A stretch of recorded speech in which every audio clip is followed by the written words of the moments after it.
श्रोताओं नमस्कार। मानसिक स्वास्थ्य एक ऐसा विषय है जिस पर हम गहराई से नहीं सोचते, लेकिन जिसके बारे में सोचा जाना बहुत जरूरी है। सेहतनामा में हर सप्ताह हम लिए आते हैं आपके लिए स्वास्थ्य से जुड़ी कुछ महत्वपूर्ण जानकारियाँ। आज इस कार्यक्रम में सुनिए मानसिक स्वास्थ्य विषय पर जाने माने मनोचिकित्सक डॉक्टर हरीश शेट्टी से यूनुस खान की बातचीत।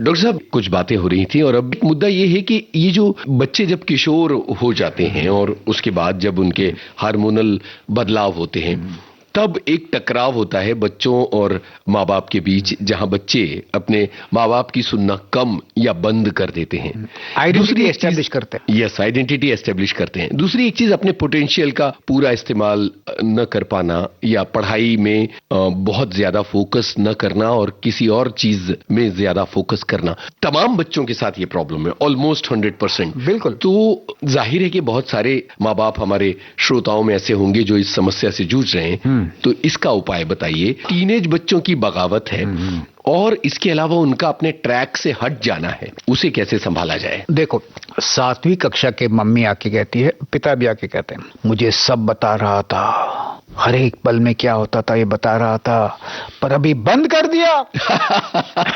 तो मैंने कहा, आपके गोद से पति और पत्नी के गोद का प्रवास शुरू हुआ है। और फ्रेंड्स को बताएगा जी। अभी माँ बाप काफी जासूसी करते हैं, ऐसे मत करना। अपने बच्चे उस उम्र में कब बात करेंगे ये आपके हाथ में नहीं है। तो कुछ लूसिड पीरियड्स होते हैं। ओके। जब बच्चा हॉरिजॉन्टल होता है माँ के साथ या पिता के साथ, वो बात करना अपने आप शुरू करता है। जब किचन में बच्चा भागता है और कहता है, माँ तुम क्या बना रही हो, तभी उसका बात करने का मूड होता है। उसका मूड जब है, उनका मूड जब है, तब आप ध्यान करो। जब बच्चे आपके साथ स्कूटर में जाते हैं, पीछे बैठे रहते हैं, चेहरा नहीं दिखता है एक दूसरे का, तब वो खुलते हैं। जब बच्चों के साथ ड्राइव पे जाते हो तो बाजू में बैठे हैं, उनका चेहरा नहीं दिखता तो खुलते हैं। तो ये सब लूसिड मोमेंट्स का फायदा लेना चाहिए। उस समय याद रखना, अभी चांस से हरीश शेट्टी ने कहा है, ओके, अभी मुझे उसे एक प्रवचन देना पड़े। नहीं, ऐसे मत करना। पहले तो आप छोटेपन से बच्चों को भावना व्यक्त करने का स्टाइल सिखाया है। तो यदि वो कहता है, मम्मी वो खाना तुमने बहुत अच्छा बनाया है, तो अनकॉन्शियस खुला है उसका। हाँ यार, बहुत अच्छा बना, पर तुम कल यार रात को बहुत लेट ऊपर आए, मुझे बड़ा खराब लगा। या मुझे बुखार आई थी, आपने मेरे लिए दवाई लाई, मेरे सर पे हाथ रखा और पानी लग के दिया, मुझे बड़ा अच्छा लगा। तो उस समय एक अच्छी चीज जिसमें आपको खुशी हुई बच्चों के एक्ट से, कार्य से, या कोई दुखद चीज या गुस्से वाली चीज बताना चाहिए खुल के। और एक बार एक माँ ने कहा कि आपने मुझे चांस दिया ना सर, मैंने उनको पूरा महीने का जो खराब चीज किया वो मैंने बताया। मैंने कहा, बेवकूफ माँ, आप एक बात बताए, क्योंकि जब अनकॉन्शियस खुला है तो तीर जैसे अंदर जाता है वो एक वाक्य। जी जी। आपको कभी हिंदी फिल्म का पैराग्राफ याद है क्या? नहीं, डायलॉग याद है ना? यस, एक लाइन वाला।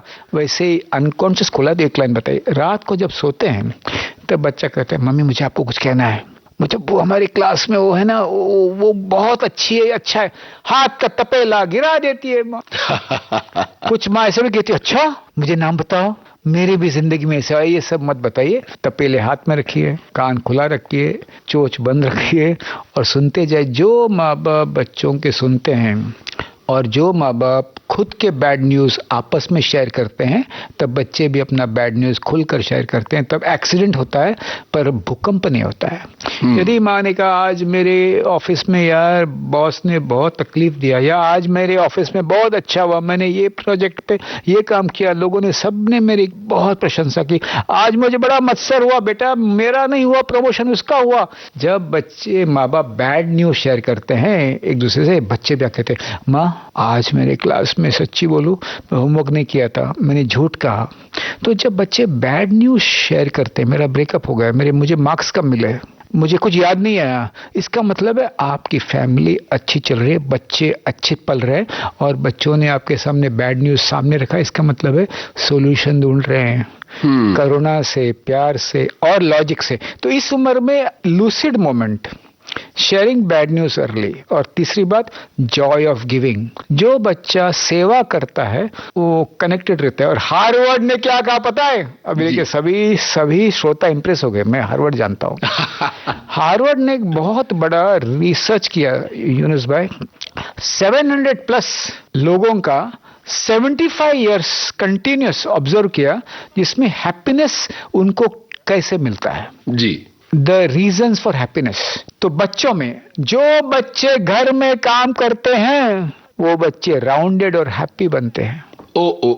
ये तो बहुत बड़ी बात है। और हिंदुस्तान में बच्चे एक जमाने में घर में काम करते थे जी, बच्चे एक जमाने में घर में, ये अमेरिकन हमें बता रहे हैं यार।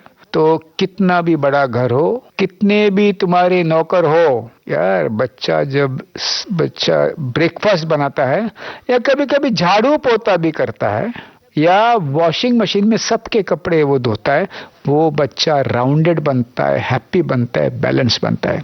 और माँ बाप के लिए क्या, आफ्टर 45 जो लोग कनेक्टेड होते हैं वो हैप्पी रहते हैं। यानी क्या, व्हाट्सएप ग्रुप में congratulations, happy birthday, happy anniversary के अलावा यार मेरी फट गई यार, मुझे बहुत डर लगता है यार, मेरा जॉब जाएगा ऐसा लगता है यार, ये जो खुल के भावना व्यक्त करते हैं वो कनेक्टेड रहते हैं।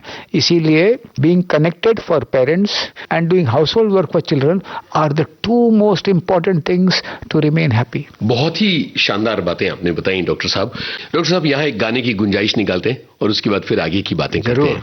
बहुत सारी बातें हुई और मेरे पसंद का एक गाना है मिट्टी के बेटे, वाह, जो सोनू निगम ने विक्रांत के जहाज पे गाया था जी।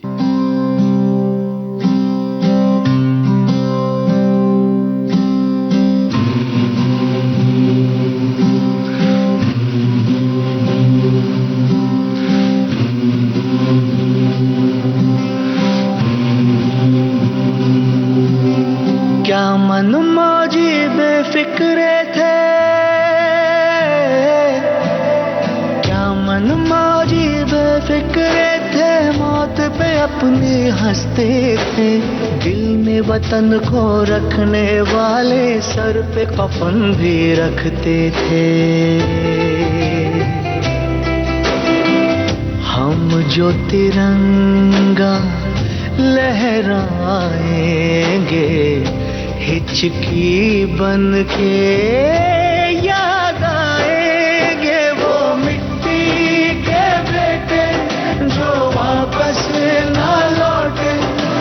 वापस ना लौटे, वो मिट्टी के बेटे, वो बाके अलबेले, जो वापस ना लौटे, जो वापस ना लौटे, वो मिट्टी के बेटे, इस मिट्टी के बेटे।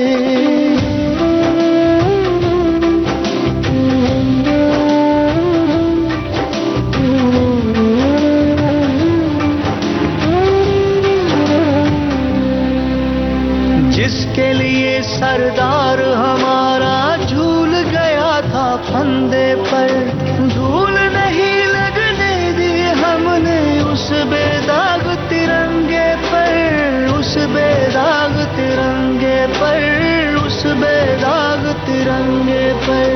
तेरा दर्द तू जाने बाबा, तेरा दर्द तू जाने बाबा, मैं तो खुशी से पागल हूँ, जिसकी गोदी में खेला मैं चला उसी के कंधे पर। लाडले जब सरहद जाएंगे हिचकी बन के याद आएंगे, वो मिट्टी के बेटे जो वापस ना लौटे।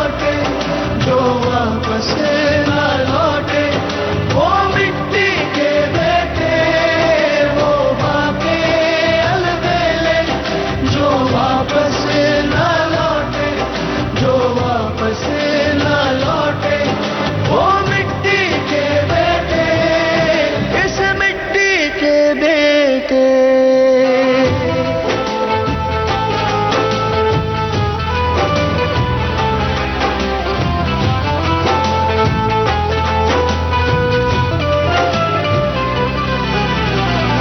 छलिए कहाँ पता था तू यारों को छल जाएगा, जो चढ़ता सूरज था अपना वो ऐसे ढल जाएगा, वो ऐसे ढल जाएगा, वो ऐसे ढल जाएगा। तेरे बिन सरहद से हम भी,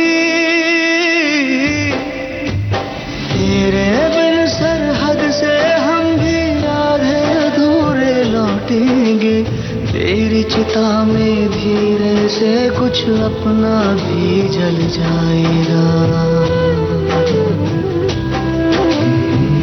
यार गले जब लग जाएंगे, हिचकी बन के याद आएंगे, वो मिट्टी के बेटे, जो वापस ना लौटे, जो वापस ना लौटे, वो मिट्टी के बेटे, वो बाके अलबेले, जो वापस ना लौटे, जो वापस ना लौटे, वो मिट्टी के बेटे, इस मिट्टी के बेटे।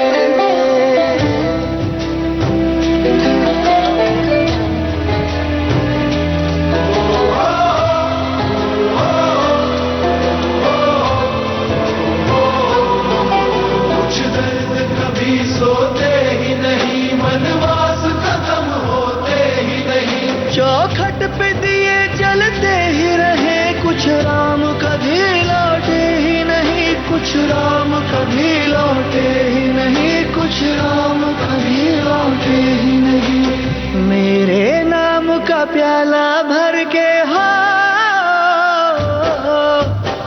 मेरे नाम का प्याला भर के बरसातों में पी लेना, बाबा मैं तो रहा नहीं, तू मेरी जवानी जी लेना। हम जब जन गण मन गाएंगे, हिचकी बन के याद आएंगे, वो मिट्टी के बेटे, जो वापस ना लौटे, जो वापस ना लौटे, वो मिट्टी के बेटे, वो बाके अलबेले, जो वापस ना लौटे, जो वापस ना लौटे, वो मिट्टी के बेटे, इस मिट्टी के बेटे।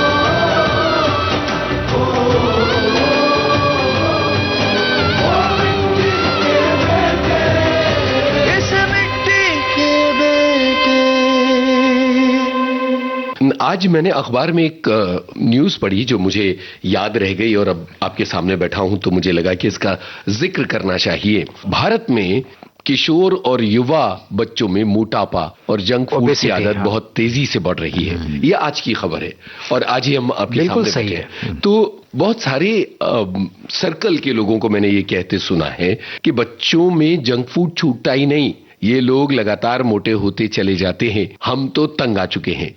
बिल्कुल बिल्कुल बिल्कुल। तो पहले तो बच्चों को किचन से प्यार होना चाहिए। माँ का खाना क्यों अच्छा लगता है? खाना अच्छा इसीलिए नहीं, माँ का प्यार से, एसोसिएशन से। वाह। हर एक पति आके बोलता है पत्नी को, मेरे माँ ने जो किया था ना, वो जो भिंडी की भाजी वो अलग ही है। वो पत्नी बेचारी माँ को फोन करती है, आप नहीं यार, तुम्हारी भिंडी की भाजी मेरे से अच्छी होती है। ये सिर्फ माँ का प्यार है। तो फूड का एसोसिएशन इंपॉर्टेंट है। क्या बात। यानी एसोसिएशन क्या, यदि बच्चे, अभी तो सब इंस्टेंट मिलता है, तो ये बड़ा खराब है यूनुस भाई। जो बच्चे ऑर्डर किया एप्लीकेशन पर 10 मिनट में आता है, 10 खाना भी आ गया, भाजी भी आ गई। मैं तो कहता हूँ जो बच्चे 2 हफ्ते में एक बार जाके भाजी खरीदते हैं, फल खरीदते हैं, उस फल जो बेचता है उसके बातें करते हैं, जो भाजी बेचता है उसके बातें करते हैं, और बिना बहुत तर्क करके ले आते हैं, तो उसे वो भाजी से प्यार होता है। ओहो। जो हाँ, एसोसिएशन, जो हफ्ते में एक बार किचन में जाके थोड़ा बहुत काम करते हैं, थोड़ा बहुत मदद करते हैं, या बैठ के गाना भी गाते होंगे। किचन से प्यार होना, स्पेशली बॉयज, बहुत जरूरी है। तो फूड से, अच्छे फूड से प्यार होता है। दूसरी बात, कुछ बच्चों कॉग्निटिव होते हैं, उन्हें बताओ कि ये अच्छा नहीं तो मानते हैं। कुछ बच्चे इमोशनल होते हैं, ये मेरी माँ बनाती है, मुझे रिस्पेक्ट है। तो जब घर का खाने के प्रति रिस्पेक्ट होता है, घर के चीजों के प्रति रिस्पेक्ट होता है, यानी ये टेबल छोटा है, मेरे मित्र के घर पे बड़ा टेबल, फिर भी मैं इस टेबल में पढ़ रहा हूँ, मेरे माँ बाप ने लाया, मुझे आदर है। और वो आदर माँ बाप से आता है। यदि माँ ने कहा अपने पति को, तुमने 25 साल बम्बई में क्या किया, तुम्हारे दोस्तों को देखो, उन्होंने बड़ा घर लिया, एस्पिरेशन होना चाहिए, पर अपने घर के अंदर जो कुछ है उसको रिस्पेक्ट करना। और फूड इज वेरी इंपॉर्टेंट। मेरा जो बेटा है उसका 10 किलो बढ़ गया था, तो मैंने कुछ नहीं कहा। मैंने कहा देखो ऐसा है कि तुम ये जो चिप्स खाते हो, फ्राइड चिप्स खाते हो, मेरा बात ही नहीं सुना। पर उसके पत्नी ने जब कहा, और मेरा छोटा बेटा जब थोड़ा मोटा हो गया, तो उसके क्लास के गर्ल्स ने कहा तुम मोटे हो गए, तो अचानक व्यायाम करने लगा। तो मेरा बेटा 10 किलो आसानी से, अभी आराम से उसने कम कर दिया। तो माँ बाप को समझना चाहिए कि मैनेजमेंट के प्रिंसिपल्स फैमिली में अप्लाई करना आवश्यक है। तुम अकेले नहीं हो जिसका बात वो सुनेगा। अपने आसपास में ऐसे कितने लोग हैं जिसका बात मेरा बेटा सुनता है या मेरी बेटी सुनती है, उससे कहलवा दो। उससे कहलवा, अच्छी आंटी इन द कॉलेज और इन द बिल्डिंग, अच्छे कजिन, एक शिक्षक। एक बच्चा किसी का नहीं सुनता था, उसके 4th स्टैंडर्ड के शिक्षक के साथ उसका बंधन था। तो मैनेजमेंट प्रिंसिपल्स यूज करो, और याद रखो हिंदुस्तानी फैमिली न्यूक्लियर फैमिली नहीं होती है, कभी भी अकेले रहो, पर जॉइंट फैमिली हम सभी जॉइंट है सर। वाह वाह। तो हमारे यहाँ चाचा है, काका है, दोस्त है, ऑफिस का मित्र है, बाजू वाली आंटी, और कुछ बच्चे मेरे पास आते हैं उनके हाउस हेल्प के साथ। अच्छा। जो 25 साल से वो घर में काम कर रही है, उनका सुनता है, माँ बाप का। कभी कभी मेरा ही सुनना चाहिए, मैं ही उनका माँ और पिता, ये न छोड़कर मैनेजमेंट यूज करिए, जिससे वो किसी का ना किसी की बात शायद सुनेगा। अच्छा डॉक्टर साहब, एक और बहुत बड़ा मुद्दा है जो बहुत छोटी उम्र के बच्चों से लेकर और बड़े लोगों तक है, वो है खाना स्क्रीन के साथ खाना। तो साइंस ने, अपने एंशिएंट साइंस में एक ये कि खाना के अवेयरनेस के साथ खाना, एक्सरसाइज भी अवेयरनेस के साथ करना। अवेयरनेस के साथ यानी क्या, एक्सरसाइज करते वक्त कान में टोचन मत लगाइए यार। अच्छा, वो भी नहीं? बिल्कुल नहीं सर, मैं जिम में नहीं जाता हूं क्योंकि बो म्यूजिक चलता है। जब मैं बाहर वॉकिंग करता हूं तो मुझे मेरे शरीर में अवेयरनेस, ये मसल में ये हो रहा है, ये हो रहा है, वो हो रहा है, इसका अवेयरनेस होना बहुत आवश्यक है। जी। खाने के टाइम भी आप क्या खा रहे हो उन्हें पता ही नहीं, ऐसे परोस रही है, वो न्यूज देख रहा है। मैं तो कहता हूं सभी माँ बाप को न्यूज मत देखना, नींद उड़ जाएगी यार। वो कॉम्पीट कर रहे हैं तुम्हारे अटेंशन के लिए, और जोर शोर से बहुत बड़ा चढ़ा कर कहेंगे, आप एक्साइट हो जाएंगे, नींद उड़ जाएगी। खाना खाते वक्त उसको 5 सेंसेस, देखना, सुनना, सूंघना, टेस्ट करना, सूंघना, और इमोशन, और उस खाने के प्रति रिस्पेक्ट, और जो प्रार्थना करते हैं खाने से पहले उनका डाइजेशन अच्छा होता है, और जो खाते हैं उसका असर भी होता है। तो इट इज इम्पोर्टेंट कि आपको एपिटाइजर की आवश्यकता क्या है यार? आपका टीवी शोज के एपिटाइजर है क्या? बच्चे तो कई बार ये होता है कि खाना लेके बैठते हैं तो घंटों खाते चले जाते हैं। हाँ देखिए, ऐसा है आजकल माँ बाप को बच्चों के 2 आंसू गिरे तो उनको तकलीफ होता है यार। जी, ऐसे पछूते हैं, अरे थोड़ा रोया तो बड़ा होकर आत्महत्या नहीं करेगा। Small pain if they face they will be able to handle big pen.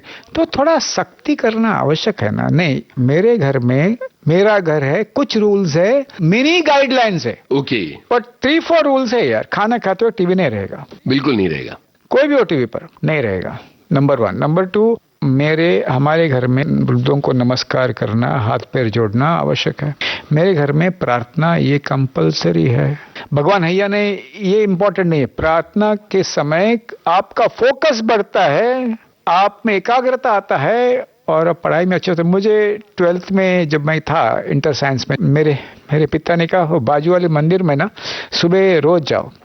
मैंने सातत्य से 5 बजे जाके वो मंदिर का जो था वो पुजारी को उठाता तो गुस्सा करता था। फिर मैं जाके आया, मुझे नहीं पता किधर है भगवान, मुझे नहीं पता सर, पर उससे मेरा फोकस बढ़ गया, एकाग्रता बढ़ गया और मेरा चित्त बढ़ गया और मैं बहुत ही इंस्पायर्ड था कि मैं पढ़ाई करके मुझे एमबीबीएस में जाना है। तो जो बच्चे माँ बाप के पैर छूते हैं उनमें विनम्रता बढ़ती है।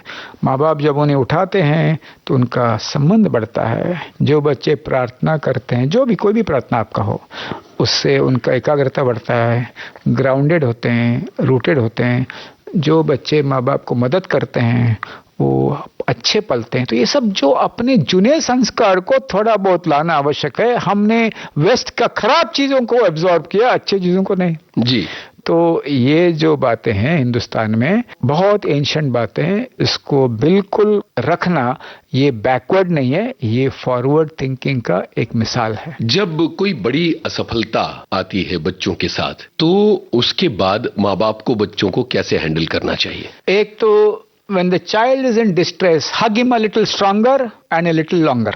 ओके। हाँ, बहुत बड़ी बात है। उसका साथ देना, उसको डांट के कुछ नहीं होगा। धीरे से जब आंसू कम हो जाएगी, उसका गुस्सा कम हो जाएगा, डर कम हो जाएगा, तो वही उसका उत्तर ढूंढ के आपको बताएगा। हाँ माँ, मैंने वो 2 चैप्टर नहीं की पढ़ाई। माँ, उस एग्जाम में मैं पूरा सब कुछ भूल गया, मुझे डर का एक बहुत बड़ा अटैक आया, मैं माइंड ब्लैंक हो गई। तो जब ये सब समस्या सामने आएगी तो उसका सॉल्यूशन किसी काउंसलर के साथ या माँ बाप बैठ के ला सकते हैं। परंतु यदि बड़ी असफलता, एग्जाम में फेल हो गए, नीट में फेल हो गए, जेई में फेल हो गए, या इंजीनियरिंग में 3 बैक हुआ, एमबीबीएस में 3 सब्जेक्ट फेल हो गए, कोई बात नहीं यार। There are many exams worth living for and no exams worth crying for.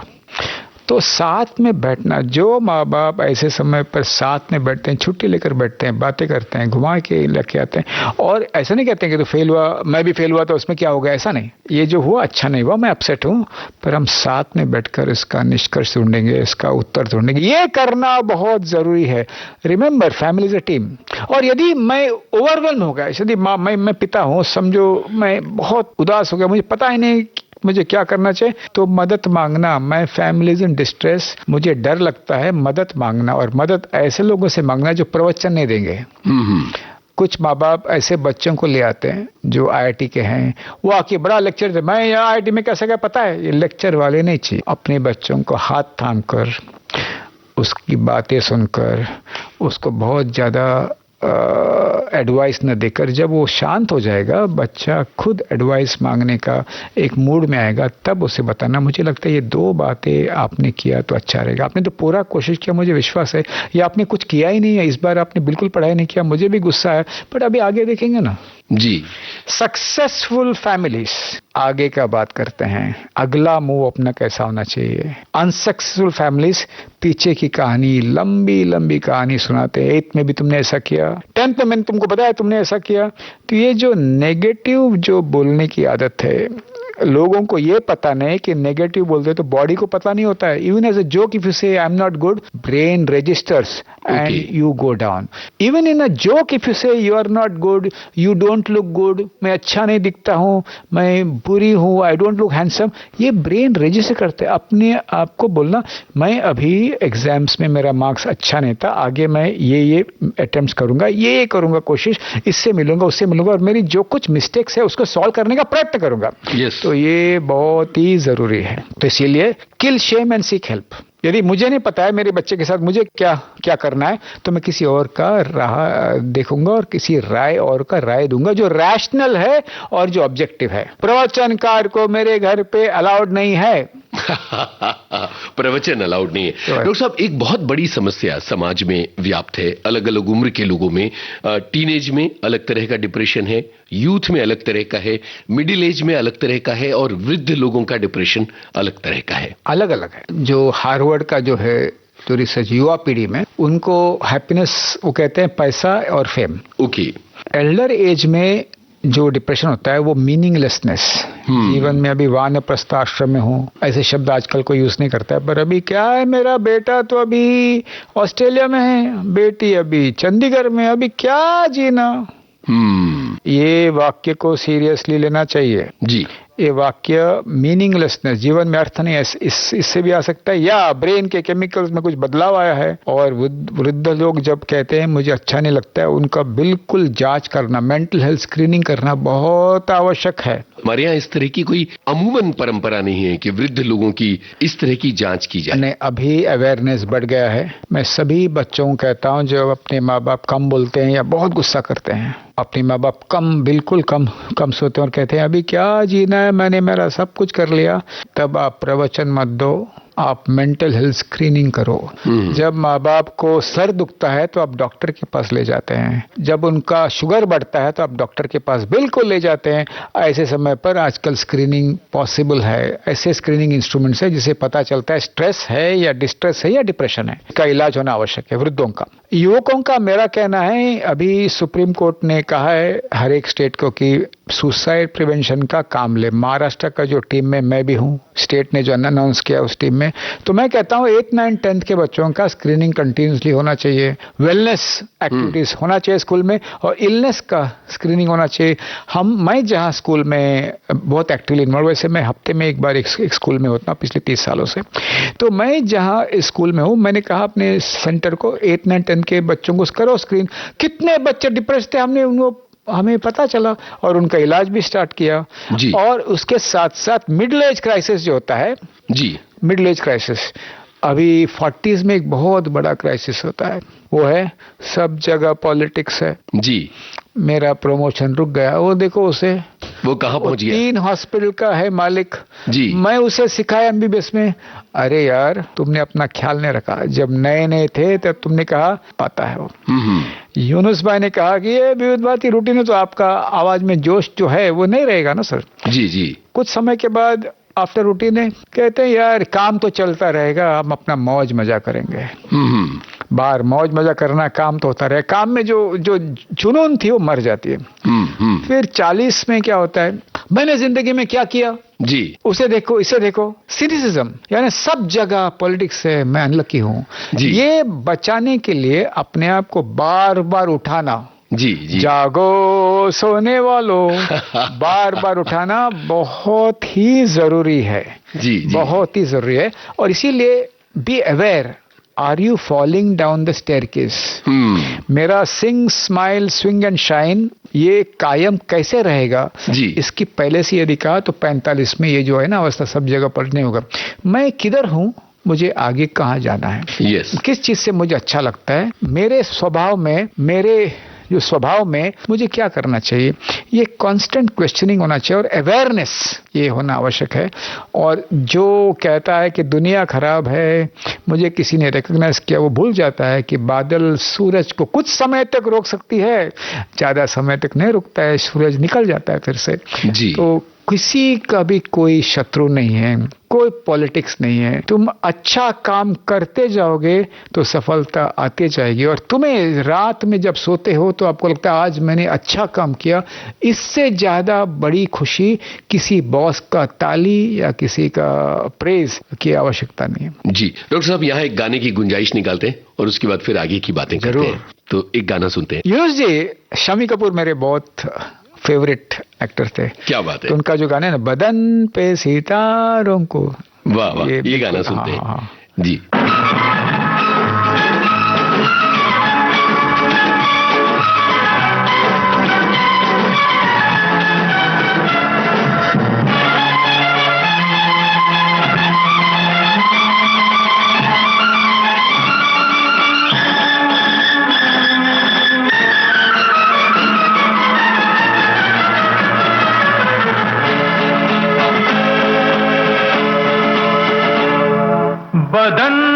सितारे लपेटे हुए, ओ जाने तमन्ना किधर जा रही हो, जरा पास आओ तो चैन आ जाए, जरा पास आओ तो चैन आ जाए। बदन पे सितारे लपेटे हुए, ओ जाने तमन्ना किधर जा रही हो, जरा पास आओ तो चैन आ जाए, जरा पास आओ तो चैन आ जाए।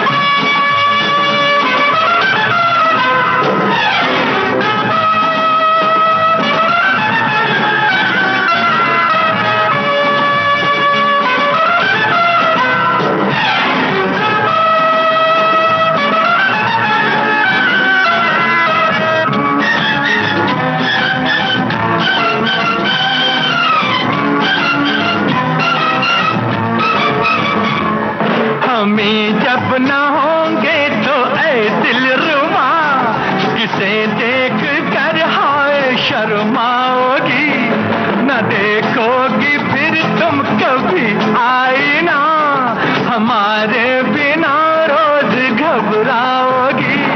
बदन पे सितारे लपेटे हुए, ओ जाने तमन्ना किधर जा रही हो, जरा पास आओ तो चैन आ जाए, जरा पास आओ तो चैन आ जाए।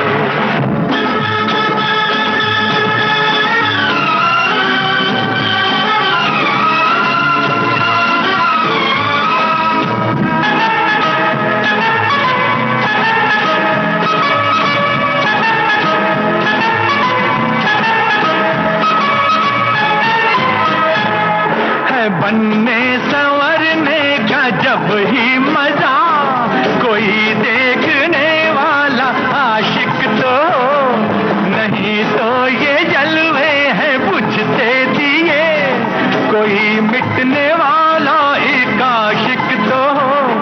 बदन पे सितारे लपेटे हुए, ओ जाने तमन्ना किधर जा रही हो, जरा पास आओ तो चैन आ जाए, जरा पास आओ तो चैन आ जाए।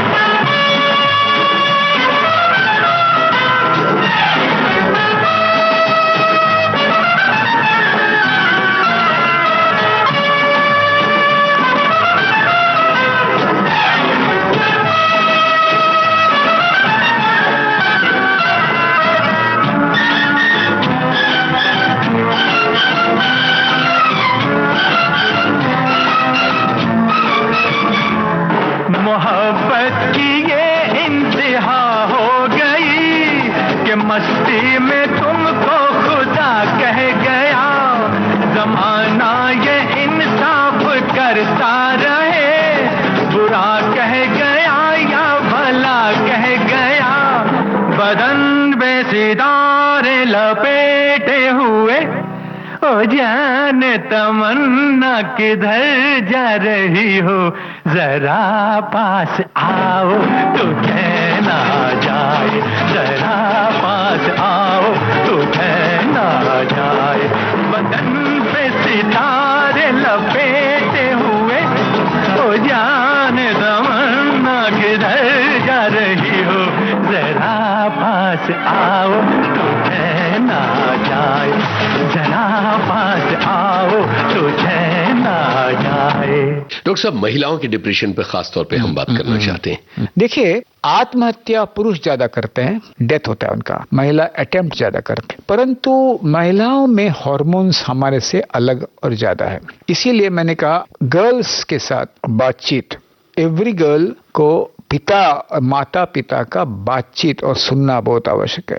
जो माँ बाप गर्ल्स को मिट्टी मारते हैं, कहते मैं हूं ना तुम्हारे, जो भी कुछ हुआ उसके लिए मैं हूं, ये जो आश्वासन देते हैं, मैंने तुम्हें पैदा किया हूं, तुम जब हुए पैदा तो तुम्हारे हाथ में मार्कशीट नहीं थी यार, जी, तुम इम्पोर्टेंट हो, कैसा जिंदा रहना, पढ़ाई भी अच्छा करना और माँ बाप को कैसे करना नेगोशिएट, ये जो स्किल्स है ये बचपन में स्कूलों में कॉलेज में सिखाना बहुत जरूरी है। नंबर 4 स्क्रीनिंग करना बॉयज एंड गर्ल्स की कंटिन्यूस, ये बहुत आवश्यक है और इसको बिल्कुल नहीं छोड़ना चाहिए।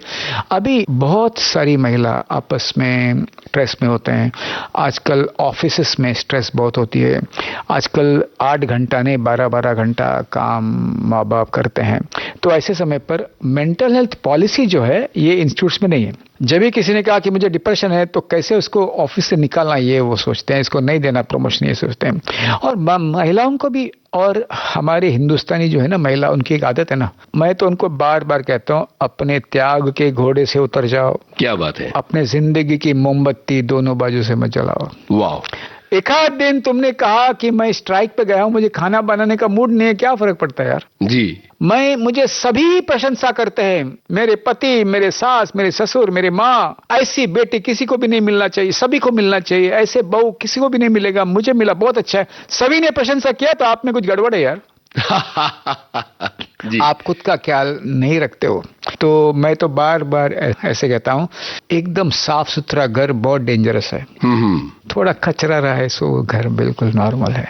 अ हैप्पी वाइफ यानी थोड़ा कचरा है, परफेक्ट नहीं है। इम्परफेक्शन को जो पति एक्सेप्ट करता है वो फैमिली अच्छा रहता है, और इम्परफेक्ट को जो महिला एक्सेप्ट करता है वो फैमिली अच्छी रहती है।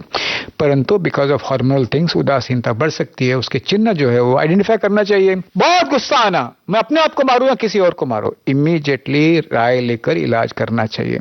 मुझे कुछ अच्छा नहीं लगता है, साइन धारावी और स्विट्जरलैंड सेम लगता है, इमीडिएटली राय लेकर उसका इलाज करना चाहिए। मुझे पता नहीं मुझे क्या है, मुझे बिल्कुल उठने की इच्छा नहीं होती है, मुझे लगता है सोते रहो, नींद मुझे 12 से 14 घंटा आती है, इलाज करना चाहिए।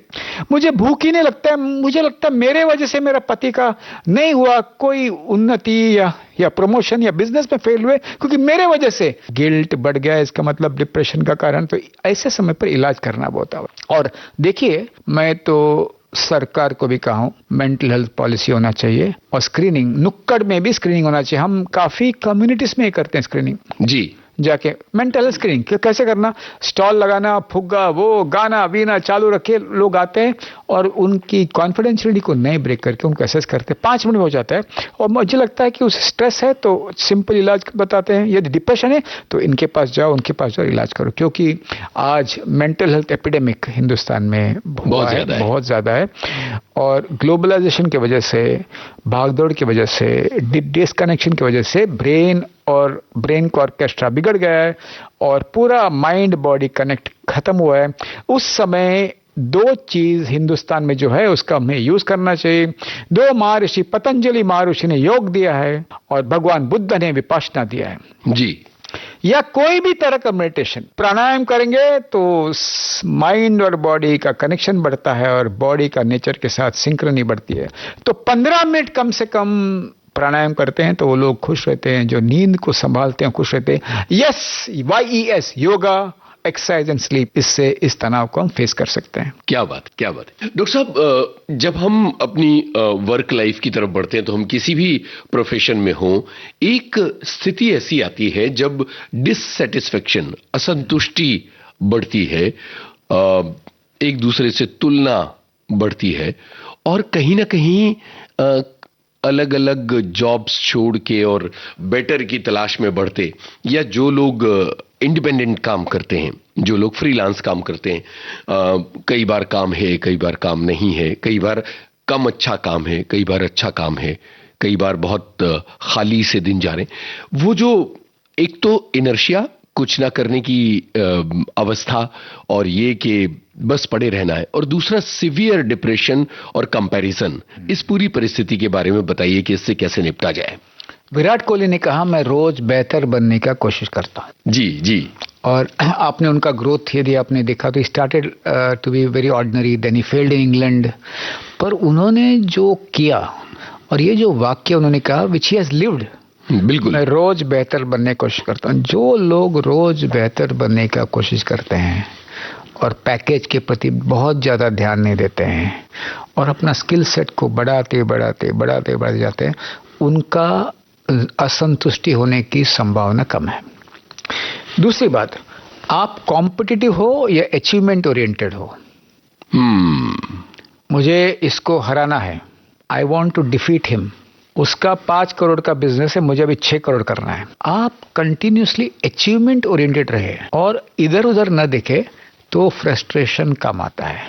एक फ्रस्ट्रेशन और आता है डॉक्टर साहब, और वो है अपने से कम एबल लोगों के लगातार कामयाब होते जाने का। ये एक सोच है। जो कॉलेज में आपके साथ थे उनको 40% मिला, आपको 80% मिला, और अभी आप देखते हैं उन्होंने कुछ न कुछ नया किया है, ऊपर से कुछ बरसा नहीं है, उन्होंने कुछ न कुछ अपना स्लॉट देखा है, पाया है। मेरे चचेरे भाई इंजीनियर थे, पर वो बाहर गांव जाकर इंजीनियरिंग का जॉब किए, पर पूरा पैसा उन्होंने फिल्म मेकिंग पर डाल दिया। आज वो क्रिएटिव फील्ड में है। उन्होंने कहा वहाँ की पुकार थी। तो अंदर की आवाज सुन के जो काम करते हैं, जो अचीवमेंट ओरिएंटेड, यानी मुझे इससे कुछ नया सीखना है, इससे कुछ नया सीखना है, और मैं ग्रुप वाइस प्रेसिडेंट नहीं बना हूँ, मैं असिस्टेंट वाइस प्रेसिडेंट हूँ, पर मैं सीखते जाया हूँ तो आप को कोई अवॉइड नहीं कर सकता है। सूरज को कुछ बादल कुछ समय तक रोकते हैं, पर हर बार नहीं रोक सकते हैं। नंबर 3, बुद्धा ने कहा, मुदिता बहुत बड़ा फिलॉसफी है, to be happy on somebody else's happiness. जो व्यक्ति मुदिता का प्रैक्टिस करते हैं वो जेलसी टू जॉयफुलनेस के प्रति जाते हैं। जब अपने दोस्त को हम एक साथ काम शुरू किए, पर उसको उन्नति मिली, प्रमोशन मिला, बहुत बड़ा एक सक्सेस मिला, पहले जाकर घर पे जाकर उसे कांग्रेचुलेट करना और कहना कि मुझे जलन होती है यार तुमने किया है सो पर तुम किया यार, मुझे अच्छा भी लग रहा है। जो इस वृत्ति के होते हैं वो उसे उन्हें कोई तकलीफ नहीं हो। जो बार बार दूसरों की टीका करते हैं, वो बार बार ताना मारते हैं, वो कभी आगे नहीं जाते हैं। जो बार बार विशेषण का उपयोग करते हैं, एडजेक्टिव का उपयोग करते हैं, नेगेटिव एडजेक्टिव का उपयोग करते हैं, वो कभी आगे नहीं जाते हैं। Negative adjective is feeling plus judgement is negative adjective. मुझे खराब लग रहा है, ये आगे गया है, ये फालतू है, कॉलेज ये फालतू है। जब हम एक साथ पढ़ते थे उसको कुछ नहीं आता था, खलास। एडजेक्टिव प्लस जजमेंट इज ताना। और आपको मिलेंगे ऐसे काफी लोग, इंटेलिजेंट है, सक्सेसफुल थे, पर 45 साल में कहीं गाड़ी अटक गया और ताना मारने। उसका तो पूरा कुंडली मुझे पता है, तो क्या, हर एक की कुंडली में अच्छी बातें होती है और बुरी बातें भी होती है। तो ये जो ताना मारने वाले अटक जाते हैं। तो इसीलिए 3 बातें, एक तो achievement oriented, not competitive. Number 2, Virat Kohli का डायलॉग, मैं रोज बेहतर बनने का कोशिश करता हूँ। नंबर 3, मैं मुदिता प्रैक्टिस करता हूँ, मेरे दोस्तों से दूर नहीं जाता हूँ। वो उसको कुछ सफलता मिली तो हम दोस्ती नहीं तोड़ेंगे, वाह, हम साथ में रहेंगे। और चौथी बात, लोग टीका करेंगे, लोग बिना कारण आपको चिढ़ाएंगे, लोग बिना कारण आपको आपके बारे में बाहर उल्टी सुल्टी बात करेंगे, पर अंदर जब आप सोते हो रात में और पंखा ऊपर घूमती है तो अंदर से लगता है मैं आज ऑनेस्टली, पूरे लगन से, पूरे इच्छा से मैंने अपना काम किया, ये मेरा फाइनल उत्तर है। और जो लोग प्राणायाम करते हैं, कुछ तरह का अच्छा मेडिटेशन करते हैं या विपश्यना करते हैं और अवेयर होते हैं कि मेरे भावनाओं का मुझे अवेयरनेस है, I can acknowledge the feeling, I can identify the feeling, accept the feeling, experience the feeling, exhaust the feeling.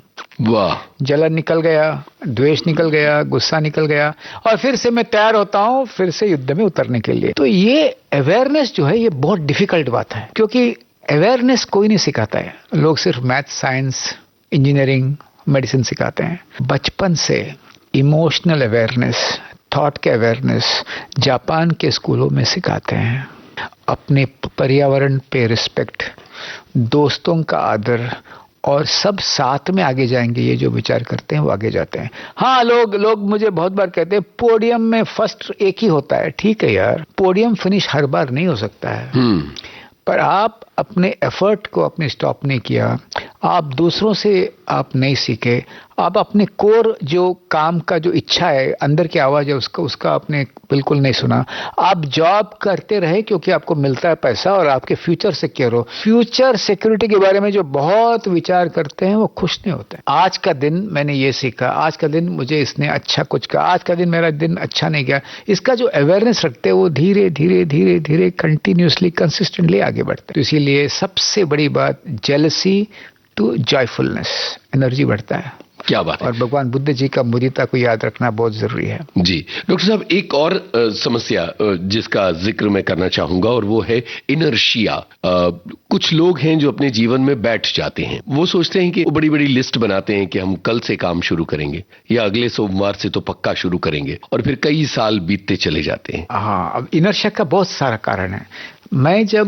मुझे आर्टिकल जब होता था, मुझे लिखने की आवश्यकता थी, तो मैं बैठ जाता और नहीं लिखता। प्रोफेसर श्रीनिवास मूर्ति ने कहा निमांस के, पहला ड्राफ्ट लिख दो, put the first draft down. उसमें कई होगी गलतियां और शायद 20 साल पहले के आर्टिकल देख के आप हंसोगे आज, पर put the draft down, that's it. भाजी आप तपेले में डाल के गैस ऑन करो, ये है तो ये है।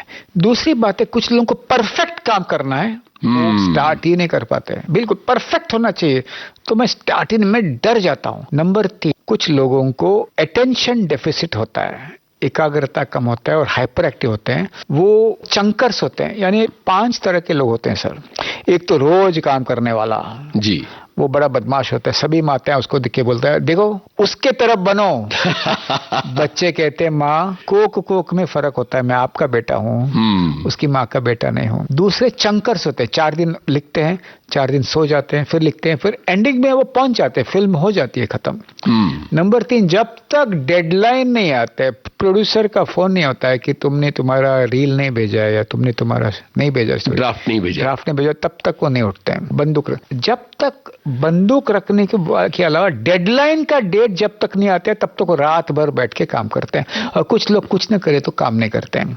कुछ इनर्शिया के जो लोग हैं, जो पहले बहुत काम किए होंगे और अभी कुछ सोचता नहीं है, कुछ सोचता नहीं है, कलम बिल्कुल नहीं चलता है, सेंटेंस कंस्ट्रक्ट करना अच्छा भी नहीं लगता है, एआई चैट जीपीटी का मदद मैं नहीं लूंगा। ये जो लोग हैं उनका लाइफस्टाइल पे ध्यान करना आवश्यक है। यानी उन्होंने अपने बॉडी को बहुत तकलीफ दिया, लेट सोते हैं, कुछ दिन सोते भी नहीं है, कभी कभी कुछ आदतें भी होती है सिगरेट और नशा का। और आजकल ये क्रिएटिव फील्ड में सबको लगता है कि थोड़ा गांजा फूके तो क्रिएटिविटी बढ़ता है, बिल्कुल गलत है। न फूकने वालों का भी क्रिएटिविटी बहुत अच्छा होता है, ये एक भ्रम है। गांजा, भांग और हशीश से कभी कभी ब्रेन सटक गया तो जिंदगी भर साइकियाट्रिस्ट के पास आपको जीना पड़ेगा। और साथ साथ में सभी जो क्रिएटिव लोग जो कहते हैं कि मुझे आइडिया आती है जब मैं गांजा फूकता हूं, उनको मैं कहता हूं आप टाइप कीजिए brain after chronic use of cannabis, तो पिक्चर जो आएगी एमआरआई की रिपोर्ट्स वो जरा दिखे तो आपको पता चलेगा। कुछ लोगों को जिंदगी में एक धक्का गिरता है पैसे का। क्रिएटिव फील्ड में पैसे का नुकसान बहुत होता है। एक आध फिल्म बनाया, एक आध ओटीटी में शो बनाया, शो पास नहीं हुआ, पैसा अटक गया। और जब पैसे का बोझ बढ़ता है, और आजकल ये बहुत बढ़ता है, तब ऐसे लगता है कि दिमाग ही नहीं चलता है। और हर्षद मेहता के समय मुझे अनुभव है, मेरे पास लोग आते थे, मैं उनसे बातचीत करता था, वो मुझे कहते थे तुमसे बातचीत करके मेरा क्या फायदा, मेरा 25 लाख रुपए आया ना, सब काम स्टार्ट हो जाएगा। मुझे पता चला कि इलाज का अलग पहलू है, तो मैंने सबको इकट्ठा किया, उनसे सीखा, और मुझे 5 चीज ध्यान में आई। 1, जिनका पैसा देना है उनका फोन अटेंड करना चाहिए, तुम नहीं तो तुम्हारे भाई बीबी ये वो। नंबर 2, कोई डेट नहीं दीजिए कि आपको इस समय पैसा मिल जाएगा, क्योंकि बता दे डेट दे दो तो डेट पे शायद नहीं देंगे। नंबर 3, छोटा मोटा काम स्टार्ट करो, ये बात इंपॉर्टेंट है। नंबर 4, आप पहले ताज में चाय पीते होगे तो आज जूहू बीच में जाके भेल खा के आओ। स्मॉल जॉयस को आप सैक्रिफाइस मत करो। नंबर 5, जिन्होंने बहुत तंग किया तब आप मदद मांगो, पर अपना एक्टिविटी स्टार्ट करो जिससे आत्महत्या की संख्या कम हो गई। और उसमें से कुछ लोग बाहर आए, कुछ लोग पैसा दे नहीं पाए, परंतु अभी आज कुछ न कुछ कर रहे हैं। एक बात और भी कहता हूं, तुम्हारे पास 50 लाख की गाड़ी है, 25 लाख गाड़ी है, छोड़ के 2 करोड़ का ट्रेन में जाओ यार। कोई शर्म नहीं जी। और दोस्तों को कहता हूं ऐसे लोगों के, उनका साथ दो, पैसे नहीं दो तो भी चलेगा, उनका साथ दो ताकि वो जिंदा रहे। वाह। और जिंदा रहना बहुत आवश्यक है। बहुत इस बार बिजनेसमैन की आत्महत्या काफी हो रही है क्योंकि वो शर्माते हैं, लोगों को नहीं बताते हैं। उन्हें नहीं पता है कि हर एक बिजनेसमैन के जिंदगी में उतार चढ़ाव आया है। आप गुरु पिक्चर देखेंगे तो आपको पता चलेगा, वो सीन है। और मुझे यदि मेरा 100 करोड़ का नुकसान हुआ है तो खुल के बताना कि मुझे मदद चाहिए, मैं आज मेरा हालत अच्छी नहीं है। तो ये जो बातें जो मैंने सीखा है उससे मुझे ये पता चला कि कंपैरिजन से कुछ नहीं होता है, उतार चढ़ाव आने वाला है। बिना कारण लोग आपको अप्रिशिएट करेंगे, बिना कारण आपको लोग गालियां भी देंगे। जी जी। परंतु आपने आपका सेफ स्पेस को बनाते आपने बिल्कुल बना के रहा है। आपने आपका सेफ स्पेस को बना के रखा है जहां आप इमोशनली न्यूड हो सकते हैं, खुल्लम खुल्ला आप बता सकते हैं कि मेरा ये हालत है। जो आपको जज नहीं करेंगे, पैसे उनके पास नहीं होगा पर आपका साथ देंगे, जिससे आपकी हिम्मत बढ़ेगी। एक बार हिम्मत और हौसला बढ़ गया तो यहाँ का जो अंधेरा है ना, ये निकल जाता है। अंधेरा निकल गया तो नए आइडियाज आते हैं। मैं बहुत सारे क्रिएटिव फील्ड के लोगों को देखा हूँ, गिर के उठते हैं। रामानंद सागर देखो, बिल्कुल रामायण के समय उनकी क्या हालत थी, परंतु उन्होंने हिम्मत नहीं हारा, कुछ न कुछ करूंगा। तो ये जो वृत्ति है ये उस समय आएगा when awareness is strong, when safe space is effective and आप कुछ न कुछ स्टार्ट करेंगे। जैसे अक्षय ने अभी जो कहा, मुझे आइडियाज रात में आती है, ब्रश करते वक्त आती है, आपने भी कहा बाथरूम में आती है। तो जब यहाँ का ब्रेन चार्ज रहा तो यहाँ से सूरज निकलेगा। यहाँ का ब्रेन यदि चार्ज नहीं रहा तो अंधकार आएगा। तो ये ब्रेन को कैसे भी चार्ज करना, पैसे हो या ना हो, ये सबसे इम्पोर्टेंट बात है, जिसमें फ्रेंड्स बहुत काम आते हैं। जी डॉक्टर साहब, यहाँ एक गाने की गुंजाइश निकालते हैं और उसके बाद फिर आगे की बातें करते हैं। तो एक गाना सुनते हैं। यूनुस जी, आपको याद है 20 साल बाद? जी जी बिल्कुल। उसमें गाना है ना, कहीं दीप जले कहीं दिल, ये बिल्कुल आप प्ले कीजिए मेरे लिए।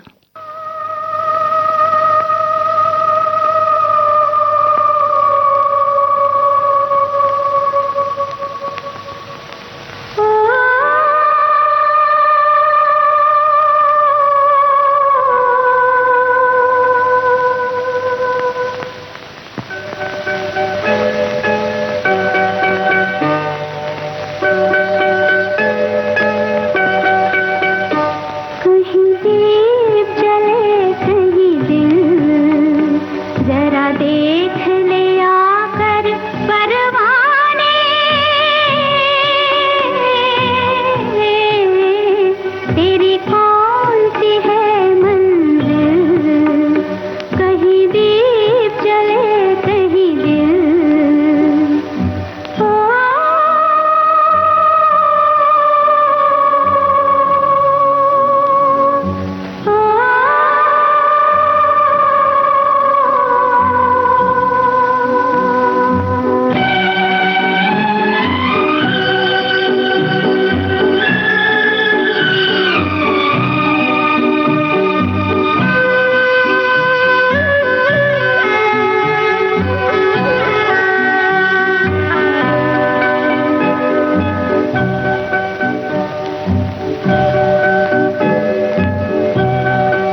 सेहतनामा में आज आप सुन रहे थे मानसिक स्वास्थ्य विषय पर जाने माने मनोचिकित्सक डॉक्टर हरीश शेट्टी से यूनुस खान की बातचीत की दूसरी कड़ी।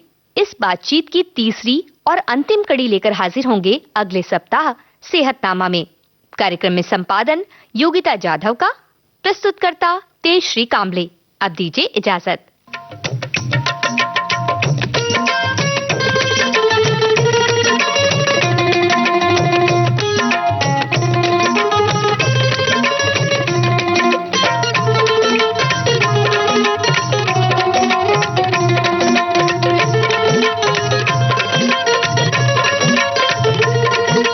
सेहतनामा।